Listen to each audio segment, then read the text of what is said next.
And now with a look at all the stories making the headlines this Sunday, it's the very latest ITV News.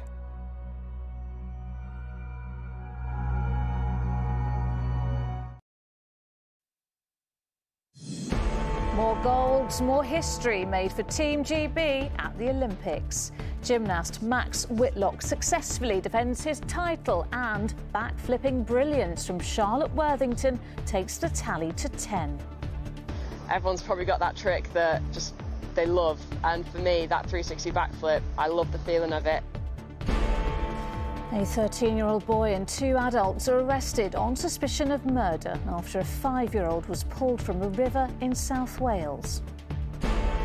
Cheap fast food and taxi rides, the government's incentive for young people to get vaccinated. And making a splash, we look at how Britain's best Olympics in the pool is inspiring a new generation of swimmers.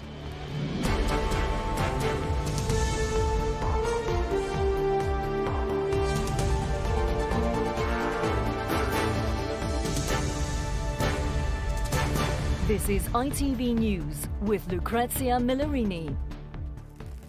Good evening. It's been another day of outstanding performances by Team GB in Tokyo, with gold medals from both Olympic veterans and exciting new talents. Max Whitlock defended his title on the pommel horse, becoming the most successful gymnast ever on that piece of apparatus. In the inaugural Olympic BMX freestyle final, Charlotte Worthington took gold by becoming the first woman to land a 360-degree backflip.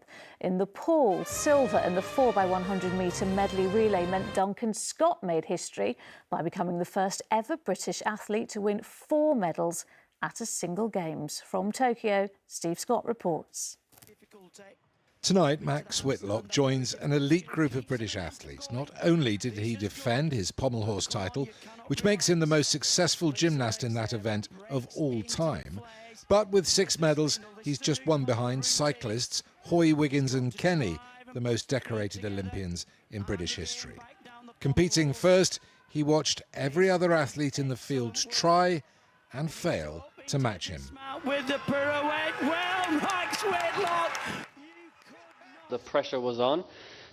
This was the most nervous I've been for any competition that I've ever done in my whole life. Judges are going to absolutely love that. 7 times less funding than rowing, but GB's BMX team is going home with double the medals, making the most of its moment in the sun. That was huge. Look at him. Today, Charlotte Worthington's courage and skill brought her top spot in the freestyle. After crashing on her first run, she nailed the second, which included an audacious 360 backflip. Today, the first time that trick has ever been tried in a women's competition. From the minute I landed the run and I was rolling away, I was like, I'm going to wake up any minute. It went exactly how I've been dreaming it's been going to go. Earlier, Duncan Scott became the first British athlete to win 4 medals in 1 Games. Duncan Scott got a big job to do. Not only that, as he and the rest of the quartet grabbed silver today in the relay, they ensured the swimming team, which has had such a phenomenal time in Tokyo, is now Britain's best ever. But he told me today he probably won't appreciate that for a good while yet. You know, it's been kind of hectic since I finished. But yeah, I think over the next couple of weeks I'll sort of take it in. You know, I'll probably go back and watch the Olympics, and I think then I'll start to realise, you know, what I've actually achieved. It's strange to watch a sprint final without Usain Bolt, but one man's absence is another's opportunity. Britain's Zarnell Hughes failed to take it, disqualified for jumping the gun. In the most open final in recent memory, Italian Lamont Marcel Jacobs edged out the rest and has inherited Bolt's Olympic crown. Steve Scott, ITV News, Tokyo.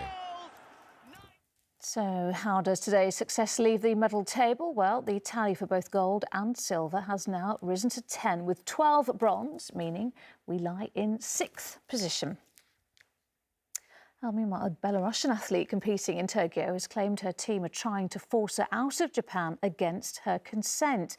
In a video posted from Tokyo's main airport, Kristina Tsimanouskaya said she'd been put under pressure to fly back to Belarus after she publicly criticised her coaches. Well, she called the police while at the airport and is now planning to request asylum at the Austrian embassy.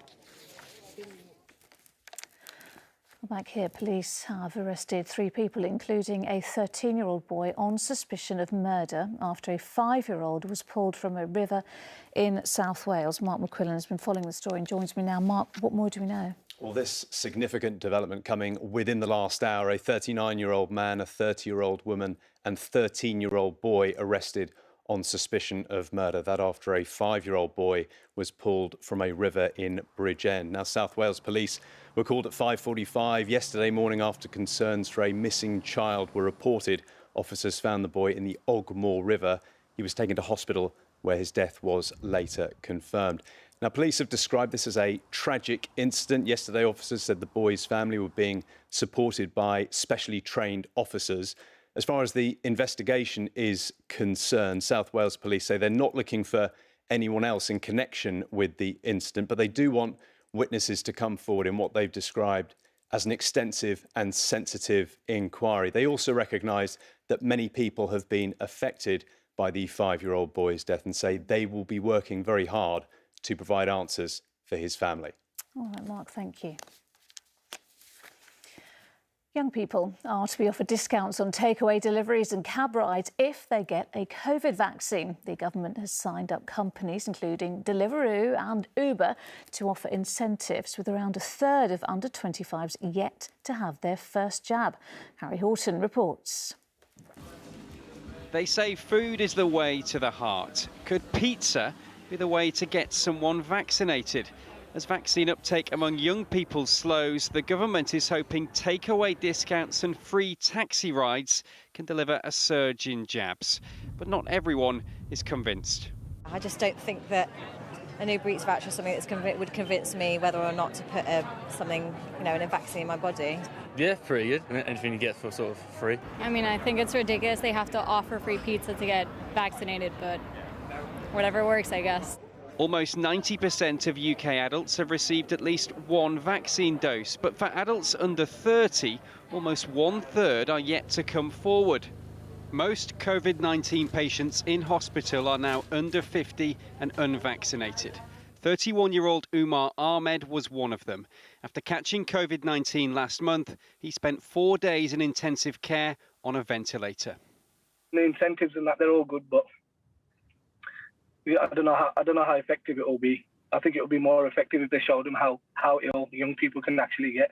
His story is why scientists say it's vital to vaccinate every adult. Discounts on takeaways and free taxi rides, is that really going to persuade people to get vaccinated? The concept of nudge, if combined with clear communication, and actually for me the most important component of the programme is convenience. So we need to have the mobile centres, the drop-ins, etc. That's probably the most valuable thing for young people. And then these other things may add to it. Some MPs say they welcome a carrot rather than stick approach, but still have concerns people could end up being discriminated for refusing the vaccine. They haven't said whether they're now not going to do COVID ID cards. They haven't given any detail on their plans. And I'm slightly worried by the carrot they're using. If it was a carrot and healthy food, fine. It looks like they've gone to fast food, completely against their own health policy. In the US, some states are offering cash or holding competitions for newly vaccinated adults, as countries around the world look for ever more creative ways to encourage people to get jabbed. Harry Horton, ITV News. The Foreign Secretary has said it is highly likely that Iran carried out a drone attack on an oil tanker that killed a British national. Dominic Raab described Thursday's attack on the MV Mercer Street off the coast of Oman as deliberate, targeted and a clear violation of international law by Iran. The Taliban has shared videos appearing to show its fighters in Lashkar, the capital of Helmand province in Afghanistan. The country's government has confirmed fighters are gaining territory in the 3 main cities in the region, which were patrolled for years by British troops. British expats are among residents and tourists being rescued by boat as rapidly moving wildfires close in on Turkish beach holiday destinations. The fires have been raging since Wednesday and have reached parts of Bodrum, Marmaris and Antalya. Authorities say more than 100 have been extinguished so far, but at least 5 are still burning. Back to sport now, and F1. Lewis Hamilton has regained his lead at the top of the Drivers' Championship but missed out on his 100th race win. After a crash forced the Hungarian Grand Prix to be restarted, Hamilton found himself alone on the grid on the wrong type of tyres. Behind him, all the other drivers had opted for a last-minute pit stop when the rain stopped, but he fought his way from last place to finish third, with title rival Max Verstappen 10th. Well, French driver Esteban Ocon celebrated his first Grand Prix victory. Finally, back to the Olympics and the impact of a record-breaking week in the pool for Team GB's swimmers. Today's silver in the individual medley relay brought Britain's tally in swimming to 8 medals, more than any previous games. Martin Stew's been looking at how it happened and the splash it will make for the sport back home. Great Britain win gold by miles. Gold to Great Britain. 4 golds. Indeed is Olympic champion. More than in the last 7 Olympics combined. Adam Peaty, double Olympic champion. 8 medals in total, making this Team GB's most successful in the pool ever. Adam Peaty won 3 of them. British swimming's on the up, and I think a lot of teams, not just within the swimming world, but within the British kind of team circle, are going to be looking at us and our model to success. And every winning stroke in Tokyo is already causing ripples back home. Adam Peaty summed it up nicely yesterday after his 4x1 when he said one word had changed the team, and that was belief. And I think what it's given even the little uns is a bit more belief that, you know what, they could go somewhere with this. It drives me on because I want to make sure I go to the Olympics in my future. I want to be like Duncan Scott and James Guy. They've just done really well. In the last week alone, 12 kids and 8 adults have joined the Medway Maritime Swimming Club. They're coming in mentioning household names, you know, Dawson, Peaty, Guy, the list goes on. And they come in and they're inspired. So our job as coaches is just to help them on that journey. There's no silver bullet secret to Team GB's Golden Haul. It's come down to focus, funding and facilities.